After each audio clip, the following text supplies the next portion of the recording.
No enemy will ever even dream of threatening America's Navy. There's no Navy even. In the deep pre-dawn hours of the Caribbean, where the sea isn't blue but a bottomless, liquid black, where the horizon isn't a line but a seamless curtain of distant storms and drifting shadows, that's where you find the true heartbeat of American naval power. The USS George Washington Carrier Strike Group doesn't just sail these waters, it owns them. A 100,000-ton nuclear-powered machine of pure projection, moving with a rhythm that's as old as the oceans themselves. Radar arrays sweep in slow, patient pulses, reaching out hundreds of miles, painting a picture of a sleeping world. In the Combat Information Center, the CIC sailors work under the dim, blood-red glow of night lights. Coffee that cooled hours ago sits untouched. It's another night, another watch. The quiet certainty of international waters. It's a calm you could set your watch to. But folks, that calm is the most fragile thing on Earth. And at 4:17 A, it shattered. 3 contacts. Venezuelan fast patrol vessels. They didn't drift onto the screen, they erupted. From the dark horizon, their engines burning hot, their wake slicing through the Caribbean like white scars across obsidian water. Watch their formation tighten. See that forward-leaning V? Every naval tactician on that bridge saw it, and their blood ran cold. That's not a patrol pattern. That's not a "we're just watching you" formation. That is an intercept posture. They weren't observing the strike group. They were aiming a knife directly at the carrier's heart, running at a blistering 28 knots. Alarms sound. The bridge crew snaps to full alert. That quiet hum of machinery is now drowned out by the rising hum of adrenaline and hardwired doctrine. The collision alarm reverberates down steel passageways, a sound that turns bones to ice. Contact bearing 275, closing at 28 knots. They're inside 20 nautical miles. The carrier, this floating city, is a giant. It needs miles and minutes to turn, not seconds. And the Venezuelans? They knew it. They were closing the distance too fast for surveillance, too fast for a mistake. This was deliberate. As the data cascades across every screen in the CIC, the watch team feels the weight, the unmistakable weight of a moment that could turn on a single misstep. This wasn't a shadow.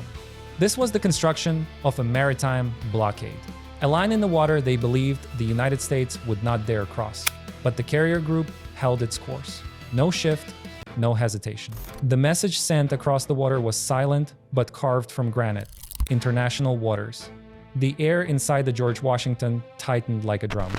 They watched the Venezuelan formation blow past the 1-2 nautical mile threshold. A range that collapses reaction time to nothing. A range that forces decisions. Their navigation lights were unblinking. Defiant. This wasn't a show of presence. This was a challenge, a dare. A shoving contest against the single most powerful naval machine on the face of the planet. Now, I want you to put yourself in the shoes of that young officer of the deck. The weight of a $13 billion warship and 5,000 souls on your shoulders. The rules of engagement are clear, but the water is gray. What would you do? Let me know your thoughts in the comments right now. Do you hold course? Do you radio warning?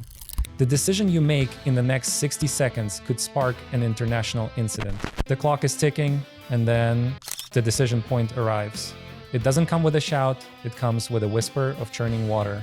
The escort destroyer, the USS Gravely, breaks formation. It begins to slide forward in a deliberate, cold, controlled arc. This isn't a panicked move. This is a chess move. The kind you make when you understand every meter of your battle space and every single implication of your position. The Gravely doesn't threaten. It doesn't bluster. It simply inserts itself. It becomes a 9,000-ton steel wall between the incoming threat and the beating heart of the strike group. Position is power at sea, and the Gravely had just claimed the decisive angle. But the message wasn't just being sent on the surface. From above, an MH-60R Seahawk spins up from the carrier deck and carves wide, intimidating arcs around the Gravely.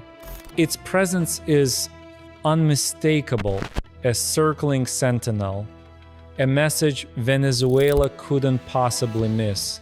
We are watching you from the sea and from the sky. Every move. And then the language of steel. Aboard the Gravely, systems shift in quiet, terrifying unison. The 5-inch gun pivots, not to lock on, but to signal readiness. The CIWS dome, the close-in weapons system, the last-ditch shredder of incoming missiles, you hear that low internal hum? Its sensors are now active. The SPY-1 radar expands its listening suite, absorbing every electronic whisper from the Venezuelan boats. None of these actions are escalatory.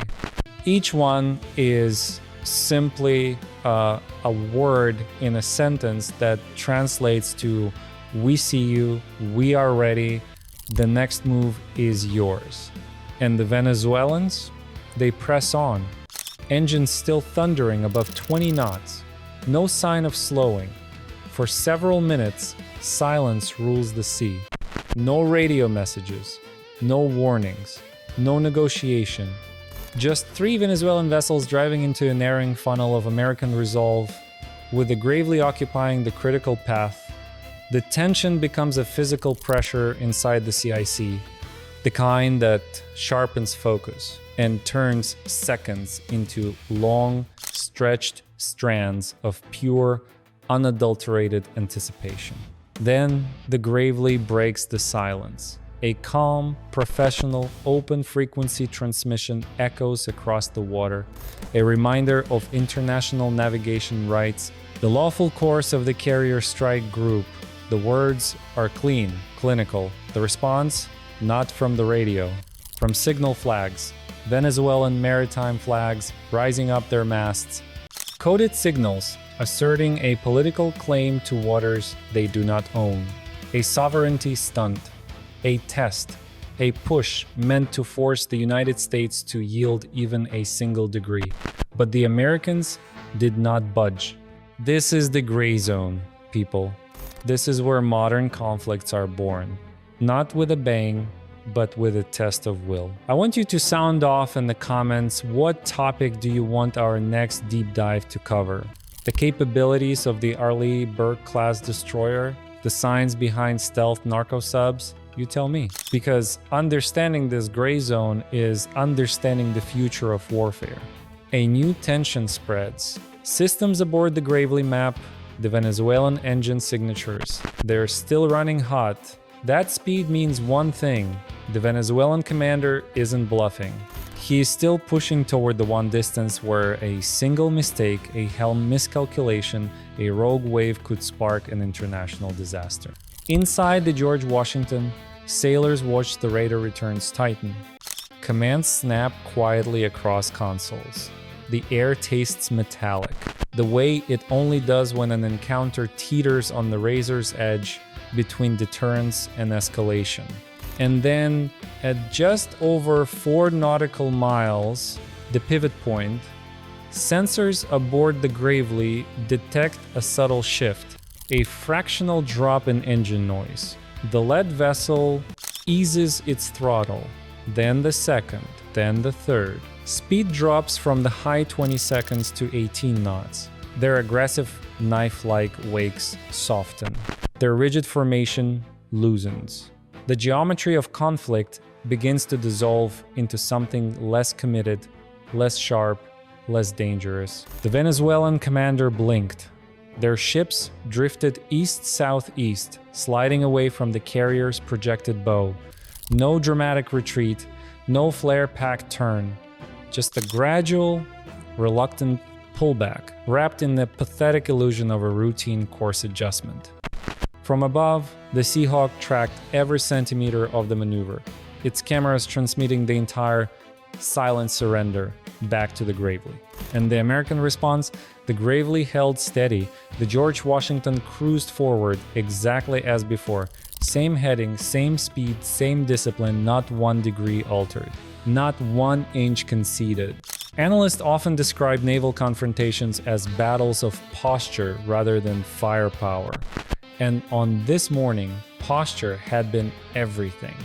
The country that moved first lost the psychological high ground. And Venezuela had moved. As the Venezuelans faded away, the sea slowly exhaled. The strike group returned to its rhythm. The Seahawk banked for home. The Gravely remained on station, a silent guardian. But a question lingered in the mind of every sailor who stood that watch. How far will they push next time? What unfolded that morning wasn't just a maritime encounter. It was a distilled demonstration of modern power. The United States didn't fire a shot. It didn't raise a weapon in anger.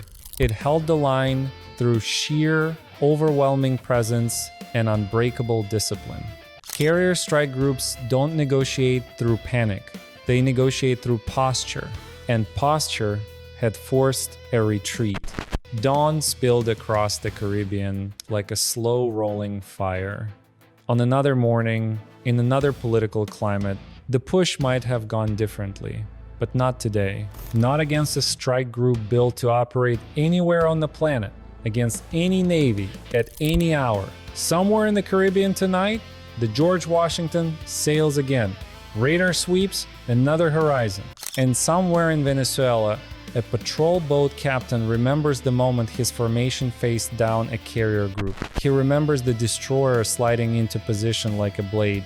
He remembers the helicopter overhead, and he remembers the moment he eased his throttle, because in that instant, the entire world saw which side blinked first. This is the reality of power in the high seas. It's a game of chess played with 100,000-ton pieces.